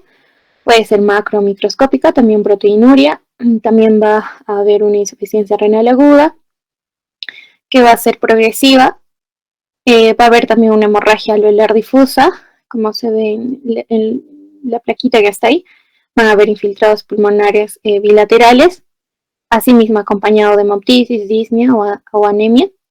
Y van a haber otros síntomas como fiebre, pérdida de peso o artralgias. El diagnóstico, pues, también se puede realizar mediante ELISA, donde se va a ver los anticuerpos anti-GMB. También con la biopsia renal, donde se va a ver un patrón lineal de IgG en MBG.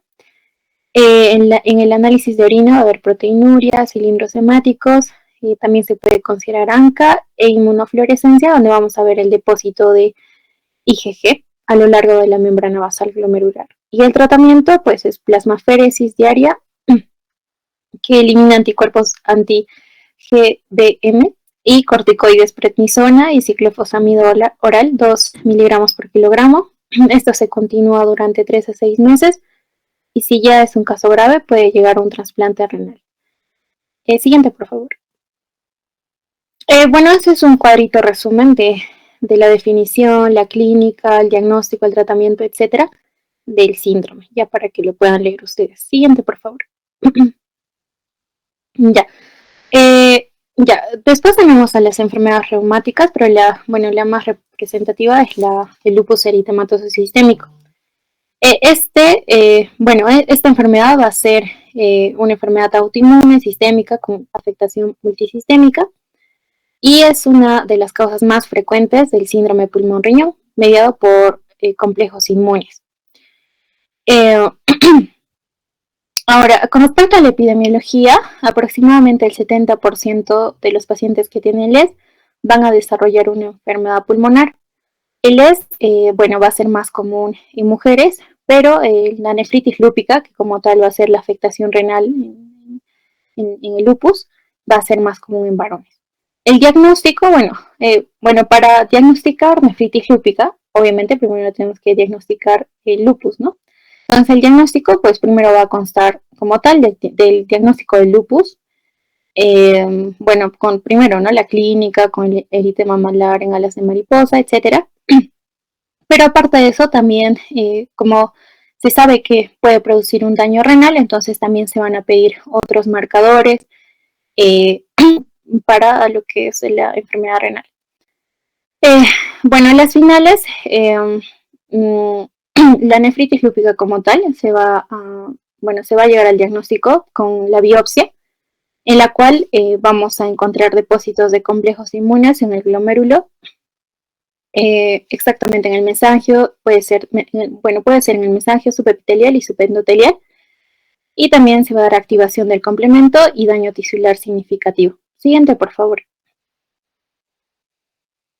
Ya, ese es un cuadrito de los criterios de Euler y ACR, el cual nos van a ayudar para el diagnóstico primero de lupus.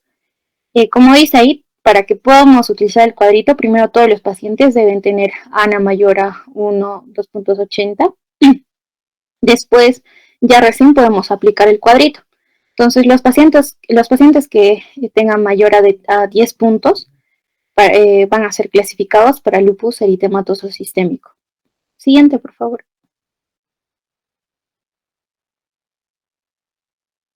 Bueno, ya lo pueden leer mejor, ¿no? Siguiente, por favor. Ya. Como tal, el lupus va a causar lo que es, ¿no? Daño renal, pero como tal se llama nefritis lúpica. Entonces, la nefritis lúpica va a tener una clasificación, si pueden ver en el cuadrito. También es un resumen. Hay 6 clases, ¿no? Desde la 1, que es la nefritis lúpica mesangial, mínima, la 2, que es la mesangial proliferativa, la 3, que es la focal, la 4, que es la difusa y que es la más común, la 5, que es la membranosa, y la 6, que es la esclerótica avanzada. Entonces, en cada una de ellas va a haber hallazgos histológicos y hallazgos clínicos y serológicos. Por ejemplo, en la mesangial mínima, no va a haber tanta clínica como tal, pero va a haber un poco de proteinuria, En la mesangial proliferativa va a haber hematuria microscópica con proteinuria mínima. En la focal va a haber hipertensión arterial, síndrome nefrótico y o disminución de la tasa glomerular, de la tasa de filtración glomerular. En la difusa, que es la más común, va a haber hipertensión arterial, síndrome nefrótico, disminución de la tasa de filtración glomerular, hematuria, hipocomplementariedad de C3 y aumento del antidenia. Perdón, ya. Y en la membranosa va a haber síndrome nefrótico, hematuria microscópica, hipertensión arterial y creatinina en rango normal o elevada. Y en la avanzada, bueno, en la 6, que es la esclerótica avanzada, va a haber proteinuria, síndrome nefrótico, edema, hipertensión arterial y creatinina elevada. Y bueno, los hallazgos patológicos ya lo pueden leer también después, poco a poco. Ya, con respecto al tratamiento, va a ser un tratamiento de inmunosupresión intensiva y que debe iniciarse de forma inmediata. Esto se va a dar con corticoides en dosis altas. Va a ser pulsos de corticoides de metilprednisolona de 500 a 1000 miligramos por día durante 3 días. También se puede dar inmunosupresores como la ciclofosfamida o micofenolato. Y también va a haber una terapia de rescate con rituximab o plasmaféresis en casos graves o refractarios. Siguiente, por favor. Ya, eso también es una tablita de cómo es el tratamiento de acuerdo, bueno, sobre todo en las clases histológicas que se menciona ahí, como es la 3, la 4 y la 5 también. Entonces, como les decía, primero se le va a dar, ¿no?, pulsos de corticoides con bueno, ahí también nos mencionan, ¿no?, la hidroxicloroquina más corticoides, de que es la metilprednisolona. Asociado a esto se le puede dar también una terapia, ¿no?, inmunosupresora. Puede ser doble terapia con lo que es el micofenolato más ciclofosfamida, o la triple terapia, que va a ser el micofenolato más el belimumab y lo que es esto, la micofenolato más lo que sería el tacrolimus. Ya. Bueno, esas serían las terapias que se puede dar, ¿no?, en el LIS. Siguiente, por favor. Continuando con la exposición otras vasculitis, en donde vamos a hablar sobre el síndrome antifosfolípido y la púrpura trombocitopénica trombótica. Síndrome antifosfolípido, que va a ser una enfermedad autoinmune sistémica que va a estar caracterizada por una trombosis arterial, venosa o microvascular recurrente. También puede estar asociado, ¿no?, a una morbilidad obstétrica por la presencia persistente de los anticuerpos antifosfolípidos, como la anticardiolipina, antibeta-2, glicoproteína 1 y anticoagulante lúpico. Esta puede presentarse de forma primaria o secundaria a otras enfermedades autoinmunes, como el caso del lupus eritematoso sistémico. Su forma más grave va a ser el síndrome antifosfolípido catastrófico, que puede provocar trombosis microvascular difusa afectando a múltiples órganos simultáneamente. ¿Cómo se va a manifestar? Por esta formación de anticuerpos que van a reconocer proteínas plasmáticas unidas a fosfolípidos, principalmente a la beta-2 glicoproteína 1, va a inducir a un estado protrombótico multifactorial, en el cual se van a activar células endoteliales, plaquetas y monocitos, que va a promover la expresión de moléculas procoagulantes. En el caso de nivel renal, la nefropatía con microangiopatía trombótica en la parte clínica se va a manifestar como hipertensión severa, proteinuria, hematuria o insuficiencia renal. A nivel pulmonar, en la forma grave va a estar la hemorragia alveolar difusa y también tromboembolismo pulmonar o hipertensión pulmonar. Dentro de la clínica, como ya se mencionó, la microangiopatía trombótica, la trombosis de los vasos renales, sean arterias, venas o microvasos, que van a formar también parte de los criterios de Sidney para el diagnóstico, la proteinuria y la insuficiencia renal. En cuanto a los pulmonares, va a ser más frecuente el tromboembolismo pulmonar y después la hipertensión pulmonar. En cuanto a lo sistémico, primero lo hematológico, la trombocitopenia y la anemia hemolítica autoinmune, y en la parte de las manifestaciones cutáneas, el lívido reticulares y las úlceras o necrosis cutánea. Siguiente, por favor. En cuanto a las manifestaciones obstétricas, este va a estar asociado a preeclampsia, a abortos recurrentes, a muerte fetal, el parto prematuro por la insuficiencia placentaria que se va a producir. En cuanto al nivel neurológico, las manifestaciones neurológicas van a ser frecuentes y variadas. Va a estar el accidente cerebrovascular isquémico, los ataques isquémicos transitorios, migrañas severas, coria, epilepsia o un deterioro cognitivo progresivo. Y eso es importante, que en pacientes jóvenes que no tienen factores de riesgo vasculares, en un evento cerebrovascular se tiene que sospechar en este síndrome. Y en cuanto a la forma catastrófica, que va a ser la presentación más severa, se va a caracterizar por una trombosis microvascular simultánea en 3 o más órganos, y esta va a progresar rápidamente hacia una falla multiorgánica.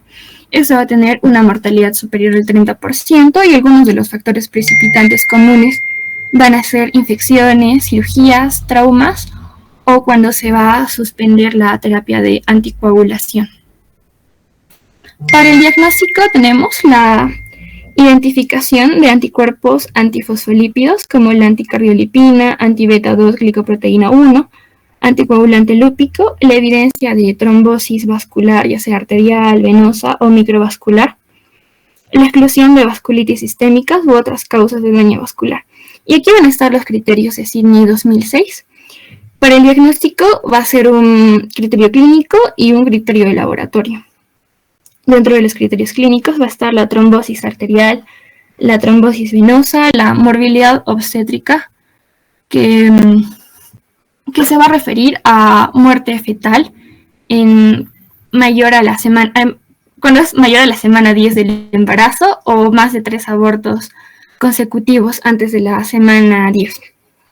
En cuanto a los criterios de laboratorio, va a estar la detección de estos anticuerpos como el anticoagulante lúpico en mayor o igual a 2 determinaciones en 12 semanas, anticuerpos anticardiolipinas, IgG, IgM, en mayor o igual a 2 determinaciones en 12 semanas, también puede ser ELISA, y antibeta 2 glicoproteína 1, IgG, IgM, mayor o igual a 2 determinaciones en 12 semanas, o ELISA.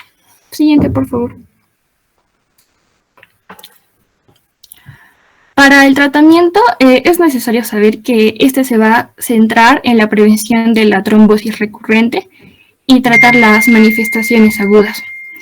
En cuanto a la trombosis aguda o crónica, está la heparina no fraccionada y luego se va a seguir de warfarina con un INR de 2 a 3.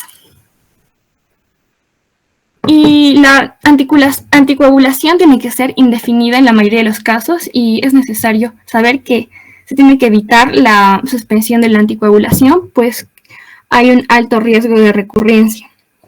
En cuanto al síndrome antifosfolípido catastrófico, los 3 pilares va a ser la anticoagulación intensiva, los corticoides altas dosis, plasmaféresis o inmunoglobulina intravenosa.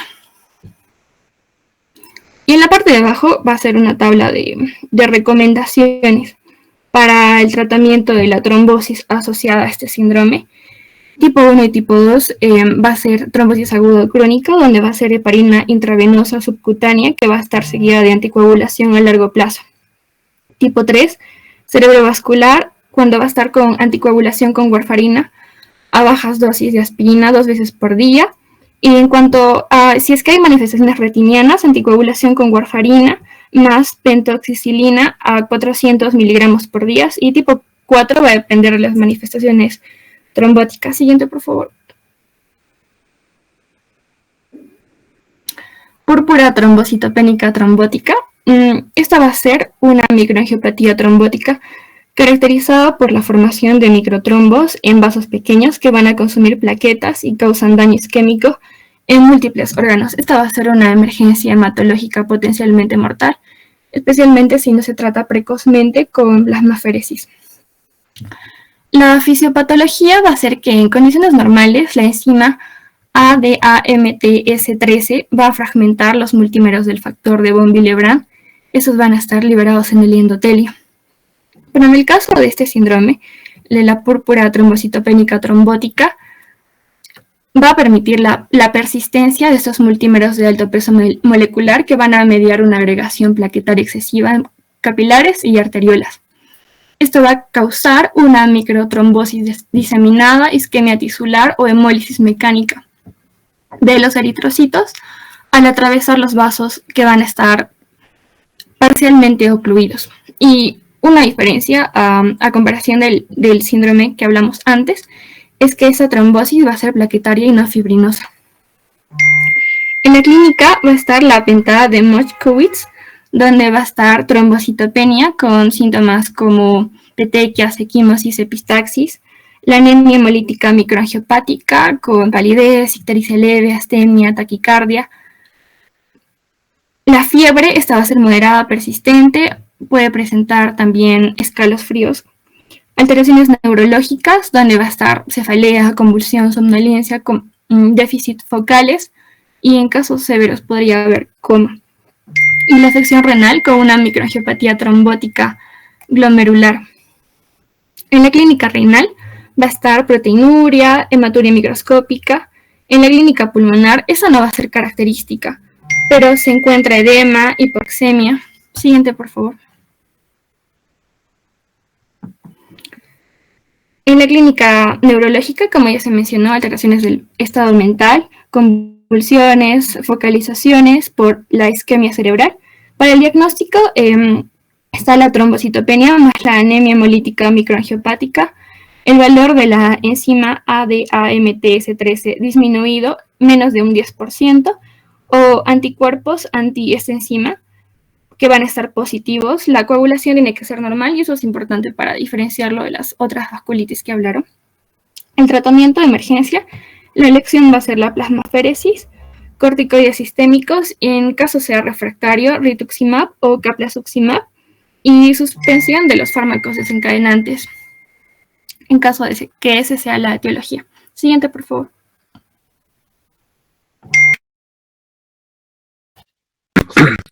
Continuando con los exámenes de laboratorios y las pruebas de imagen, vamos a hablar sobre los anticuerpos específicos.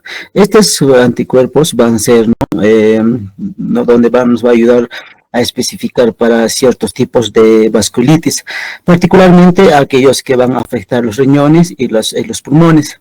La presencia de estos anticuerpos en la sangre es un marcador muy relevante, ¿no?, para el diagnóstico del síndrome cardiorrenal. Y también tenemos los niveles complementos de C3 y C4. Este va a ser un complemento que es un conjunto, ¿no?, de proteínas del sistema inmunológico que va a ayudarnos a combatir las infecciones y a eliminar, ¿no?, las células dañadas. También tenemos las pruebas de función renal, que dentro de esto tenemos la creatinina sérica, que es un marcador clave para la función renal, y los riñones sanos filtran, ¿no?, la creatinina del cuerpo, pero cuando hay daño renal, como ocurre en el síndrome cardiorrenal, los niveles de creatinina aumentan, ¿no?, en la sangre. Y la relación de proteína o la creatinina en la orina, esta va a ser una prueba que nos va a ayudar a evaluar la cantidad de proteínas en la orina en relación con la creatinina. Y va a ser un valor elevado, sugiere, ¿no?, una proteinuria, que es una señal de que los riñones están filtrando, ¿no?, una proteína de forma inapropiada. Y dentro la gasometría arterial, en este caso, esta prueba nos mide, ¿no?, los niveles de oxígeno y dióxido de carbono y el pH de la sangre, y donde que el paciente con síndrome cardiorrenal se puede, ¿no?, encontrar una hipoxemia. Siguiente. Dentro de los exámenes de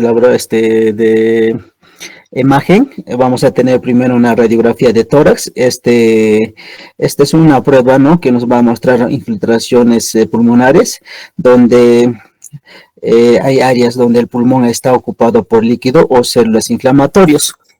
Dentro de imagen de tomografía de tórax, nos va a ayudar a detallar que la radiografía que no nos hace ver más y que nos va a permitir, ¿no?, identificar los infiltrados pulmonares y nódulos pulmonares que esta prueba es el clave, ¿no?, para poder obtener una visión más clara de las condiciones pulmonares.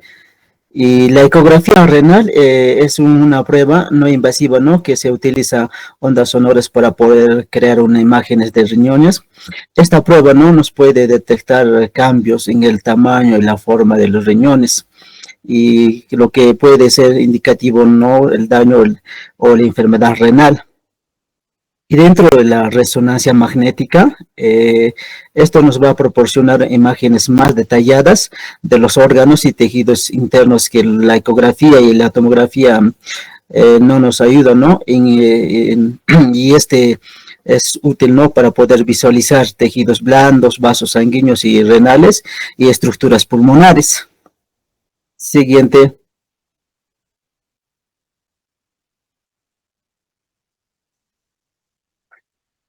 Siguiente.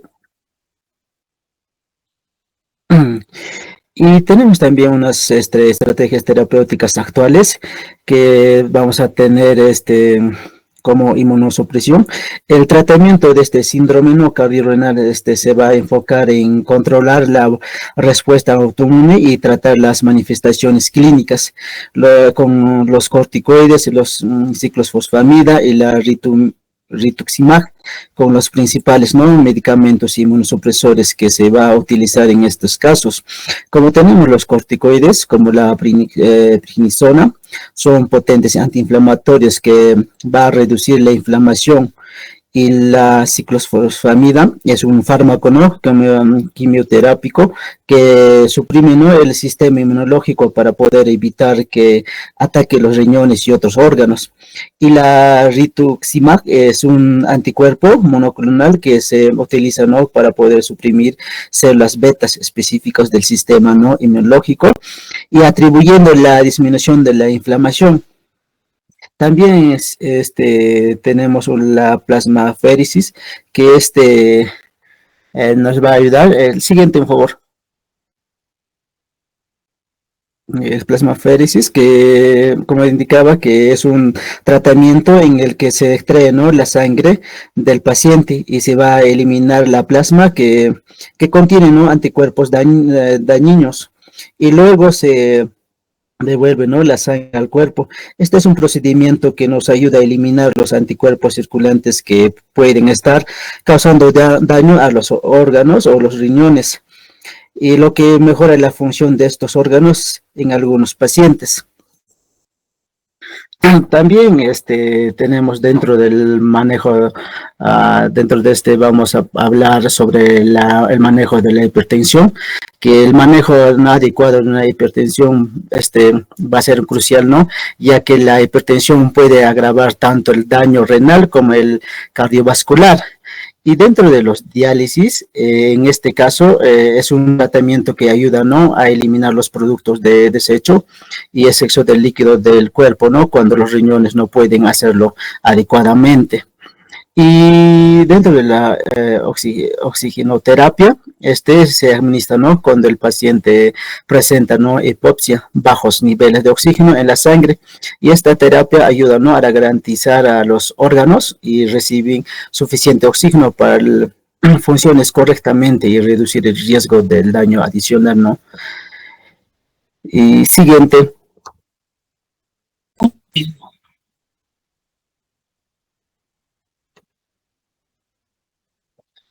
Siguiente. Dentro de los tratamientos emergentes, vamos a tener la inmunoglobulina intravenoso, que es un tratamiento emergente que se administra, ¿no?, por vía intravenoso. La inmunoglobulinas son anticuerpos que se extraen, ¿no?, de la sangre de donantes y se utilizan, ¿no?, para modular las respuestas inmunitarias en enfermedades autoinmunes graves como el síndrome cardiorrenal. Y también en este caso se tendría que realizar un seguimiento y monitorización, ¿no? Que va a ser esencial para poder monitorear el progreso del tratamiento y ajustar, ¿no?, la terapia según la necesidad del paciente. También evaluar, ¿no?, las clínicas regulares para poder evaluar el estado de los órganos y los efectos del tratamiento. Y también las pruebas de laboratorio para poder medir, ¿no?, los parámetros como la creatinina y la función pulmonar y los niveles de oxígeno en la sangre y asegurándose, ¿no?, de que el tratamiento esté siendo efectivo. Siguiente. Estas son nuestras bibliografías y todo sería, doctores. Muy bien, chicos, ¿alguna pregunta?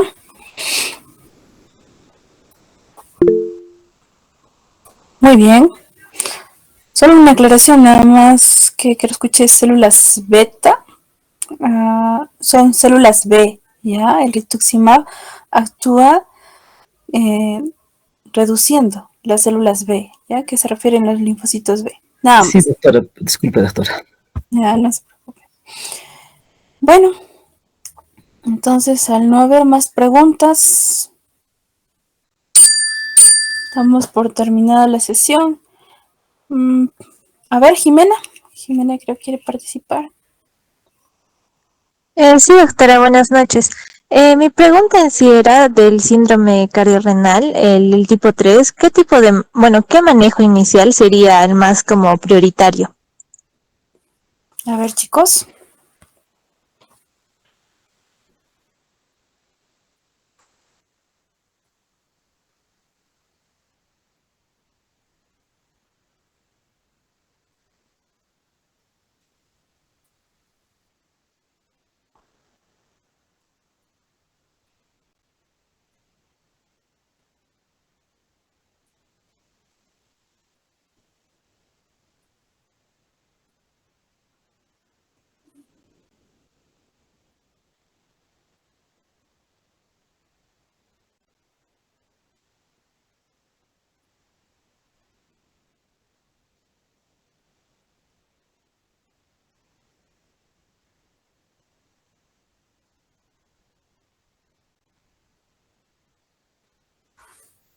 Claro, y en casos más graves, pues no quedaría otra cosa que si se necesita ultrafiltración, diálisis, ¿no? Muy bien. ¿Alguna otra participación? Jacqueline. Bueno, buenas noches. Mi duda es, ¿cómo se diagnostica la crioglobulinemia mixta o qué debemos de tener en cuenta? A ver. Ya, doctora. Bueno, como les había mencionado, la detección de lo que es la crioglobulinemia sérica va a ser por la precipitación que va a ser menor a 37 grados. Va a haber también se va a visualizar el consumo de los complejos C4, las cuales van a estar disminuidas. Va a haber también el factor reumatoide, nos va a dar positivo. Y tenemos que tener en cuenta buscar lo que es la hepatitis C, porque este va a ser un factor, ¿no?, para precipitante en lo que es la crioglobulinemias. Y en la biopsia se puede ver lo que son vasculitis leucocitoclásticas que se van a presentar en la piel, o también vamos a tener lo que es la glomerulonefritis membrana proliferativa. Ok.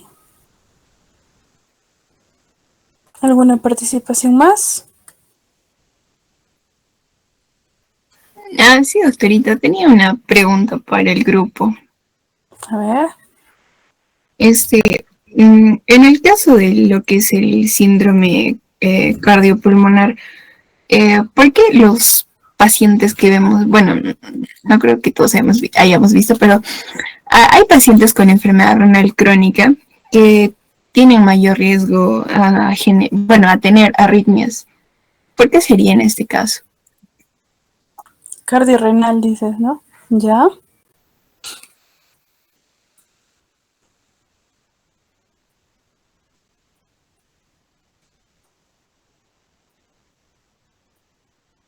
Ujú.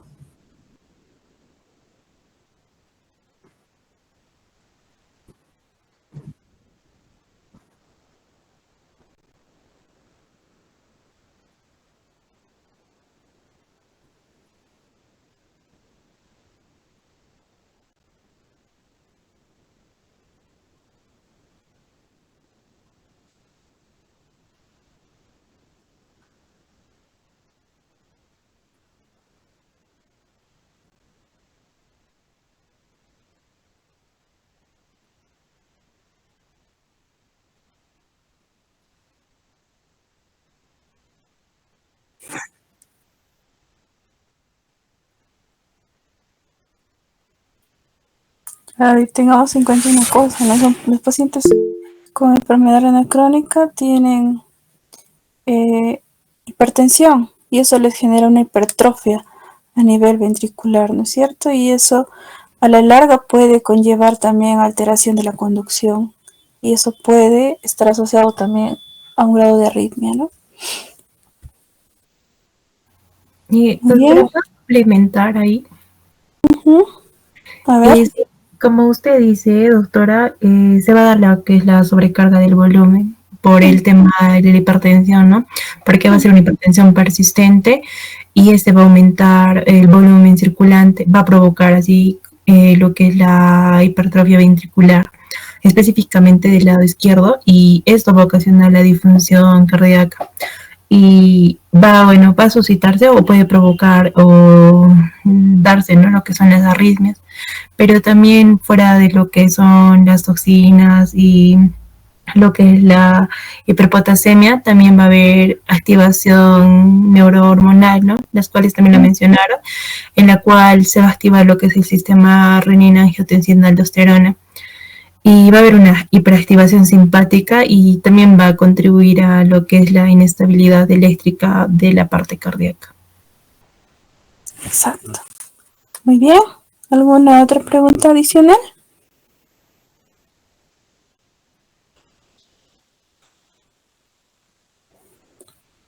Bueno. Muy bien. La verdad que lo Doctora, han abordado muy bien. Dígame, Marcelo. disculpa, doctora, con respecto al tema tenemos un Kahoot, no sé si como el siguiente me comentó que va a ser virtual, lo podemos hacer el siguiente en 10 minutos por el hecho que Ya, sí. no hay problema. Ah, está bien, doctora, por favor. Ok. Listo, entonces chicos, hay que quedar para hacer una sesión virtual tal vez adicional entre semana y poder avanzar tal vez con algunos temas o hacer una especie también de repaso, ¿ya? Está bien, doctora.